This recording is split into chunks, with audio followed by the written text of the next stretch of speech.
Hey, welcome back to my channel. It's your girl Sonja J, and I'm back with another reaction review video for the new Teen Mom Young and Pregnant episode.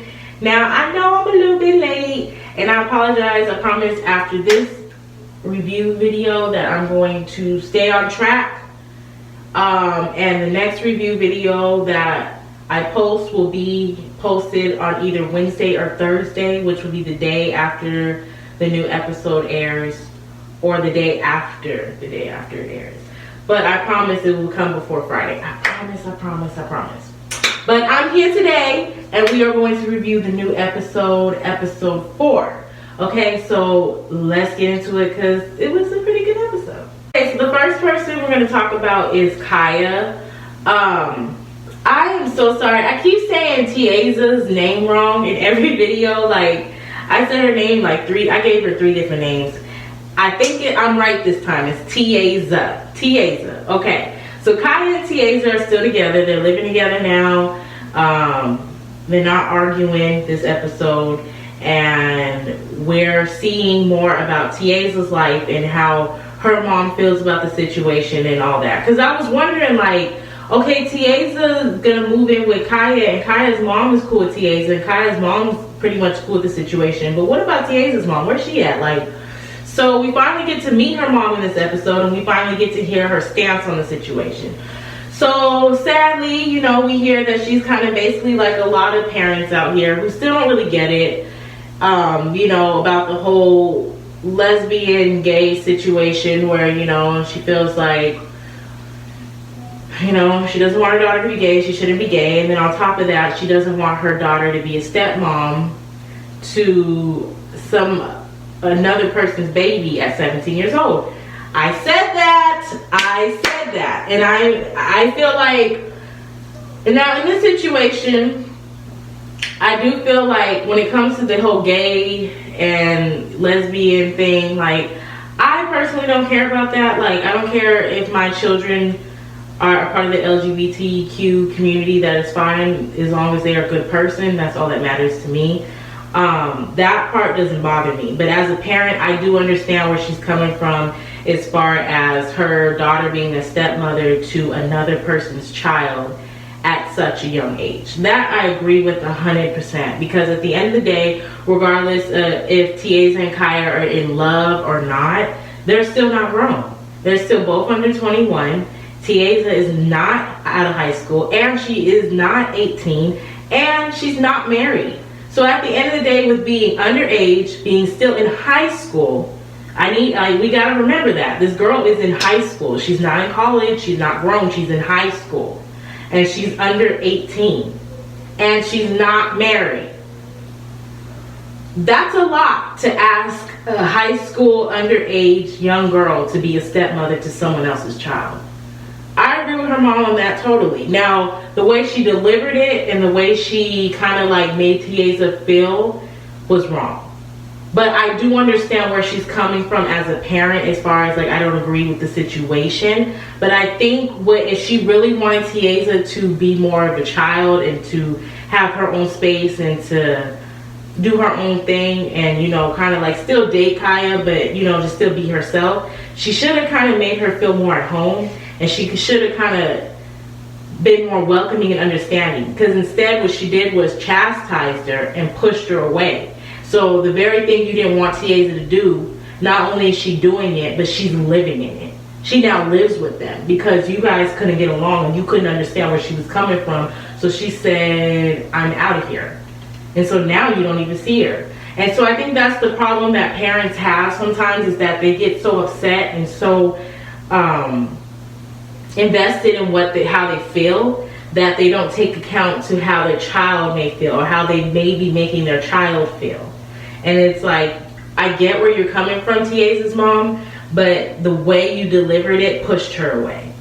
And so, yeah. But I do appreciate the fact that Tieza's mom, even though she needs to say this to Tieza, I appreciate that she did say it on camera, and I do appreciate that she at least admitted her wrongs and apologized about the situation. But she needs to do it with Tieza. She needs to talk to Tieza. She needs to apologize to Tieza and try to understand Tieza as a person.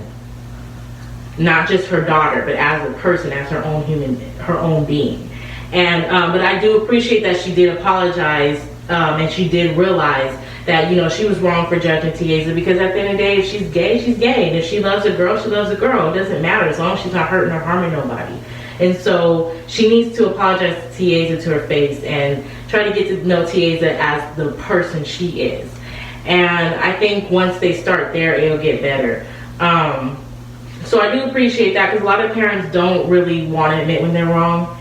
A lot of parents, especially the ones that are against the LGBT community, don't want to accept their own child just because they're a part of that community. So I appreciate the fact that she realized she was wrong, but she needs to talk to Tiaza.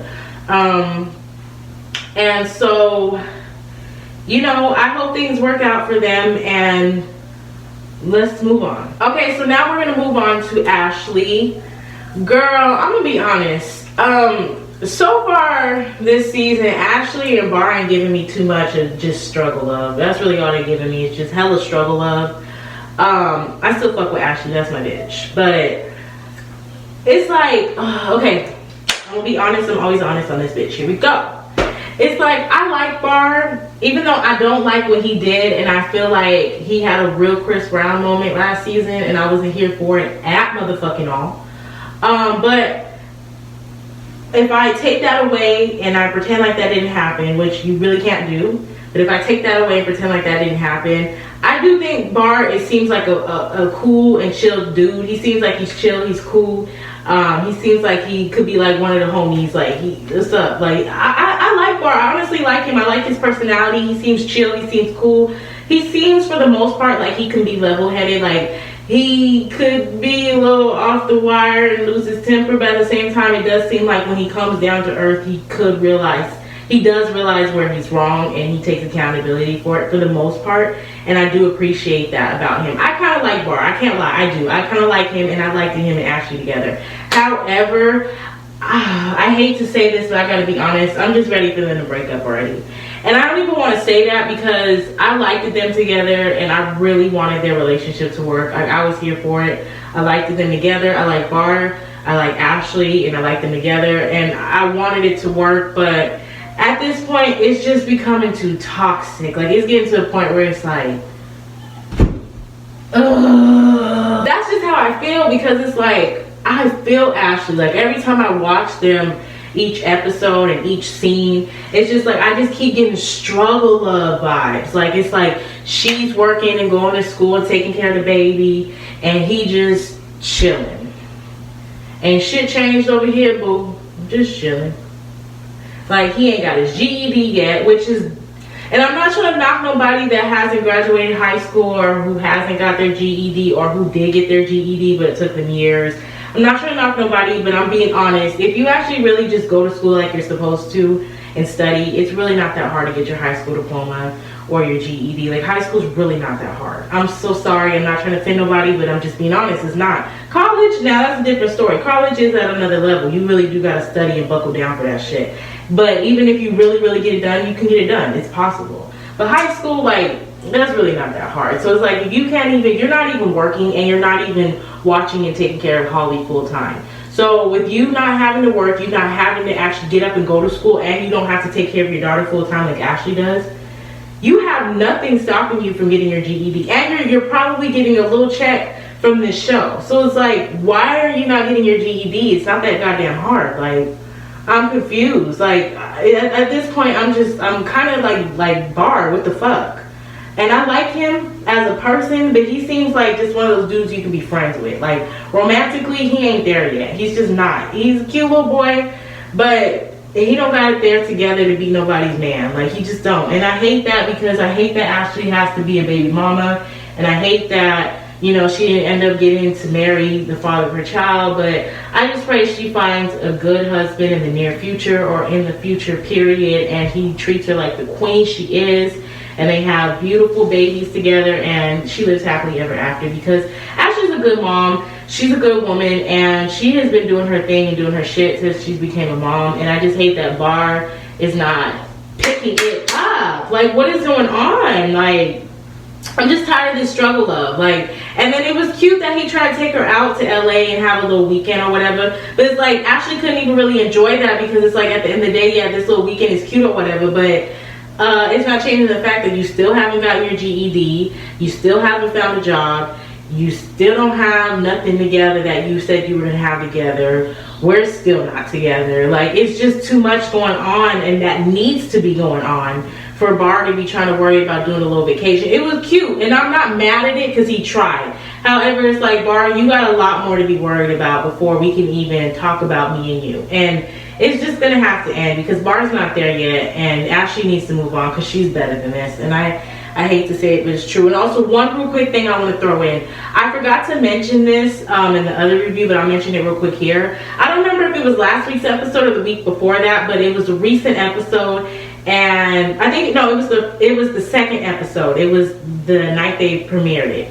And Ashley was talking to Bar, and she was trying to talk to him about the whole domestic violence situation. She just kind of wanted to bring it up. Just because she, I guess, wanted to get it off her chest, and Bar started kind of getting agitated and didn't want to talk about it. And I forgot to mention that in that video, but to me, that kind of annoyed me because I felt like, dude, you're the one who hit her. You're the one who physically assaulted her, and you're the one who physically attacked her and emotionally upset her and scarred her. So, as the victim of that situation and as your woman, the one that you claim you want a wife one day, you need to give your woman and your one day wife that you claim you want the right and also the feel good within herself to be able to emotionally unpack how she feels about a situation, especially a situation that was between you and her and you put her through. And that's one big red flag, ladies. If you don't know, if you're with a man and you guys are having problems, and whenever you want to talk about them and they're bothering you and you want to talk about it to get it off your chest, and he gets agitated and irritated and he don't want to talk about it every time you bring it up, even though he's the one who actually caused the problem, run. It's a red flag. Any real man who loves you and cares about you will be willing to listen to your hurt and your emotional pain. I know from experience because I got me a little husband or whatever. Okay, so Brianna really, in this episode, she didn't really give too much. It was just more of kind of like a drag from what happened last episode. She found out that this guy that she had sex with around the same time she had sex with the other guy who she thought was Brayson's father. She found out that this other guy believes that he could possibly be the father. So she's between two baby fathers right now. And basically she just talked to him on the phone, to see if he was the father, if he would actually be in Brayson's life and want to actually be a part and, help and all that. And he said he would. And also she said that he has a girlfriend currently and that they have a child together. So basically they just got the test and did the swabs and stuff and the test results, and then we find out at the end of the episode that Brianna got the test results. And so in the episode that's about to air this week, they're going to tell us whether or not he is the father. That's really all we got from Brianna this episode. Not too much really. Yeah, not too much really. I don't really, yeah, I'm not gonna fake the funk. There really ain't much to say. I don't really have too much to say about her situation because I kind of covered it last week. It was a little bit of a shock that she might have had another man that got her pregnant, but I mean, it is what it is, shit happens. And like I said, I'm tired of the double standards. If you guys are okay with 16, 17-year-old boys fucking every bitch under the sun, then you need to be okay with 16, 17-year-old girls fucking every bitch under the sun as well. Like, if you can have that same energy for men, have that same energy for women. She don't know who the father of her child is. Okay, not the best idea. I wouldn't recommend it to any woman or man. However, if we ain't gonna judge men for fucking every bitch under the sun, we ain't gonna judge women for fucking every bitch under the sun. Okay? Okay, so now we are going to move on to Kayla. She didn't really give too much in this episode either. She just kind of was pregnant. Now, okay, wait. I'm to the point where I'm just like, could we delete Stefan's scenes? Like, every scene that you guys have ever filmed with Stefan, could we delete them all? Like, just delete them. Like, I cannot stand Stefan. Like, he irritates, okay? He is like one of the biggest narcissists. Like, he's one of those narcissists that you can't, like, you can, bruh. Like, he's one of those type of narcissists that I just, like, stay away from me. They don't come near me at all. I don't have no time for your energy. I have no time for your motherfucking lies. I got no time for you, motherfucker. Like, I can't, like, Stefan irritates me. Like, he's a narc to the fullest, okay? He's one of those type of motherfuckers that literally take some milk and pour it and drop it on the ground and then walk off, and then somebody would see him be like, hey, I see you drop that milk. Why'd you do that? He'd be like, what the fuck? That wasn't me. I didn't do that shit. That's how narc he is. But anyway, like, delete, like, MTV, like, why do we even have him on season 2? Like, delete his scenes. Like, why? But anyways, I guess because he's Isaiah's father, and they want to give his side of the story, so they got him on the show. So he on the phone with his mama lying about the fact that he's been doing everything he can to see Isaiah and that he tries to talk to him, but Kayla won't let him. Like, Stefan, you're such a narc. I don't believe shit you say. I don't believe nothing you say. I'm sorry. At this point, like, if you introduced yourself to me and said, hi, my name is Stefan, I probably wouldn't even believe you. Like, I'd probably be like, are you sure that's your name? Like, he's just such a narc. Like, he just lies just to make himself feel better, just to make himself feel like he does no wrong. And, like, I can't. Like, I can't. Like, it's just too much. Like, he's just too much. Like, I need you to stop lying to your mother and telling your mother that you're doing everything you can to see your son, because you're not.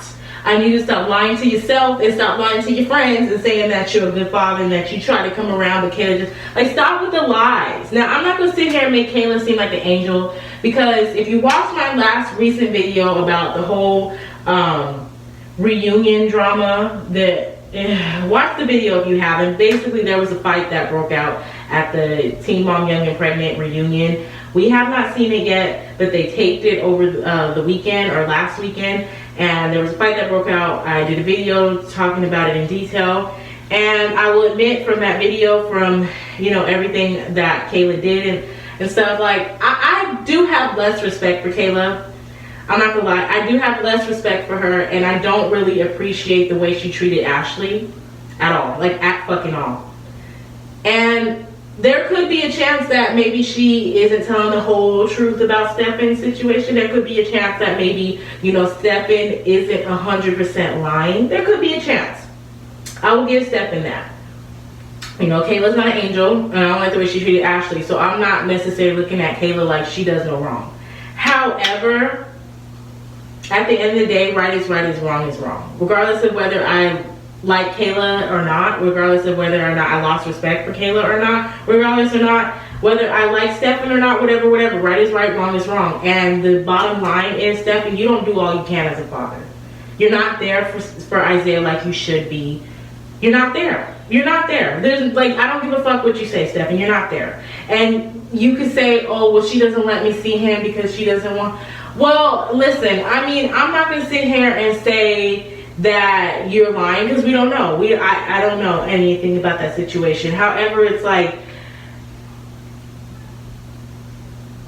in her defense, even though I lost some respect for her in her defense, I mean, Stefan, you're a wild goose. Like, where do you even live? Like, you look like you live on someone's couch. We don't know where you live. Last time we heard, you didn't have a job. So it's like, and you're abusive. You have physically been abusive to Kayla. That's on record. We see that last season. So it's like, I mean, to some extent, yeah, she does kind of have a right, especially as she has full custody.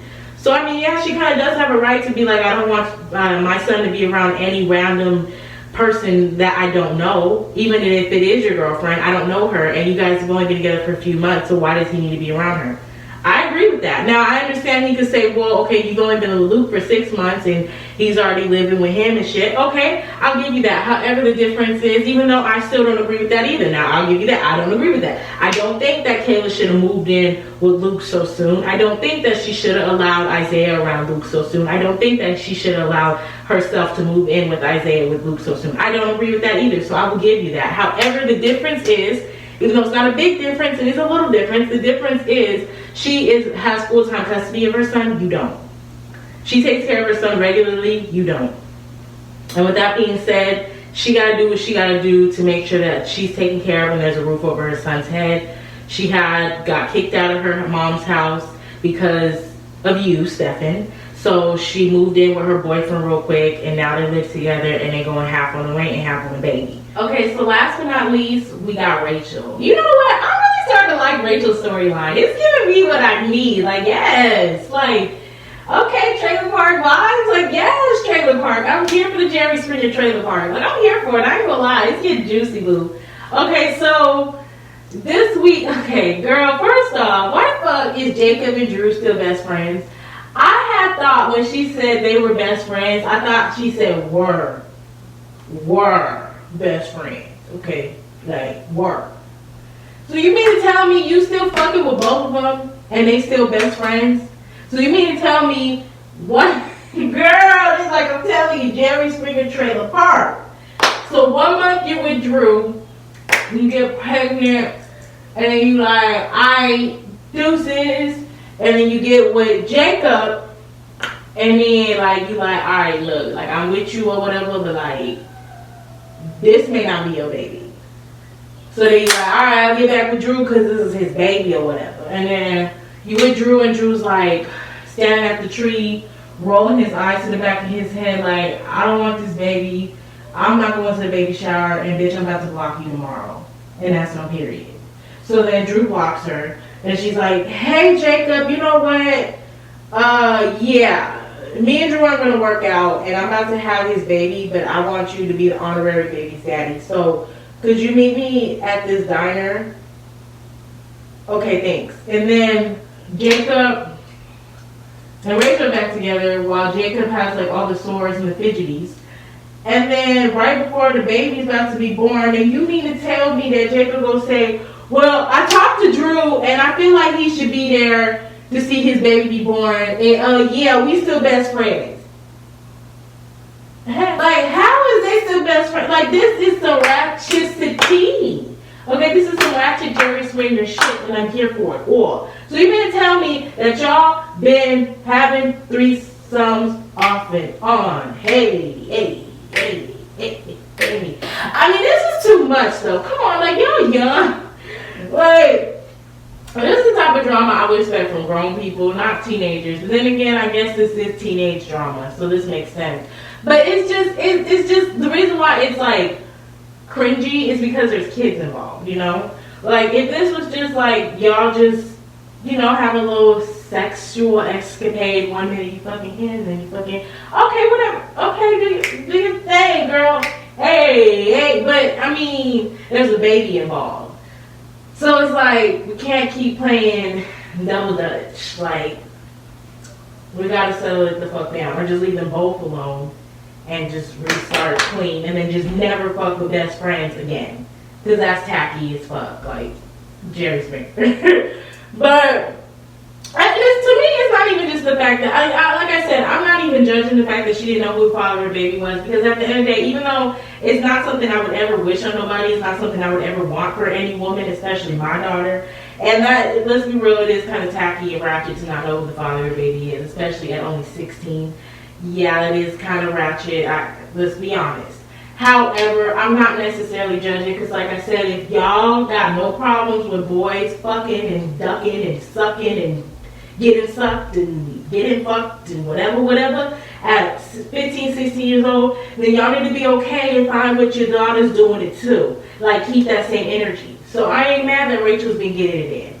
I do think she's too young to be having a baby, bringing a baby into this situation, but she got pregnant and she kept it, and there's nothing wrong with that. She's doing the best she can for herself, and I'm not mad at it. And it does seem like Rachel does really want to be a good mom and take the steps she needs to be a good mom, so I appreciate that. But it's just like the fact that Jacob and Drew are still best friends, it's like, Rachel, get the fuck out of this triangle. Like, why the hell are you still fucking with both of them? Why are you still fucking with either of them? Like, you fucking with Jacob, but he's still best friends with Drew. So you can't even shit talk Drew because Jacob's gonna tell him. And then if you break up with Jacob and then you fuck with Drew again, because that is your baby daddy, at least you think it is, then he gonna tell Jacob that you shit talking him if you start shit talking Jacob. So it's like, sis, you can't even really be comfortable either or. Because at the end of the day, they got each other's back, like they say, bros before hoes. And I'm not calling Rachel a hoe, however, that is the same. And clearly they believe in that, because even though they was both fucking y'all, they still best friends at the end of the day.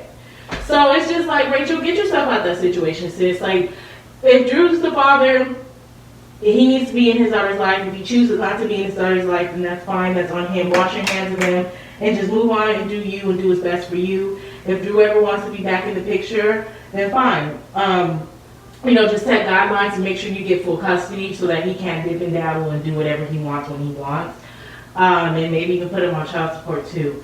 Actually, you probably should, because if you have to take care of your child, he should have to too. And I'm tired of men trying to guilt trip women into doing child support, especially in my community, in the black community. Because it's like, if you're gonna fuck me and get me pregnant, the least you can do is take care of your child. And if you're not gonna physically be here, bitch, you definitely gonna be here financially, and that's all, period.